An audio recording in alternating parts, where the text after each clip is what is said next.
ইন্দিরা হওয়া এত সহজ নয়। ইন্দিরা হতে গেলে সঙ্গে একজন স্যাম মানিকশ থাকতে হয়। ইন্দিরা হতে গেলে 9 মাস অপেক্ষা করতে হয় যুদ্ধ জেতার জন্য, যুদ্ধ করার জন্য। আর ইন্দিরা হতে গেলে সত্যি নিজের রাজনৈতিক স্বার্থে এমার্জেন্সি লাগিয়ে দিতে হয়। আর মিসাইলে গোটা দেশকে একটা জেলখানা বানিয়ে দিতে হয়।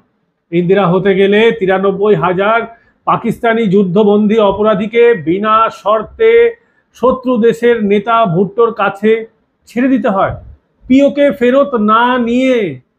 আর ইন্দিরা হতে গেলে সত্যি তো আইনসভাকে বাইপাস করে গায়ের জোরে সংবিধানে সেকুলার আর সোশ্যালিস্ট শব্দ ঢুকিয়ে দিতে হয়, যেটা ভারতবর্ষে আজও ক্যান্সার হয়ে রয়েছে।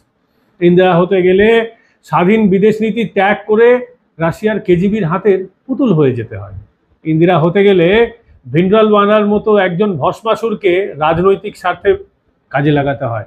সর্বোপরি ইন্দিরা হতে গেলে নিজের পলিটিক্যাল কেরিয়ারের স্বার্থে নিজের প্রিয় ছেলেকে খেজুর গাছে প্লেনে করে তুলে দিতে হয়।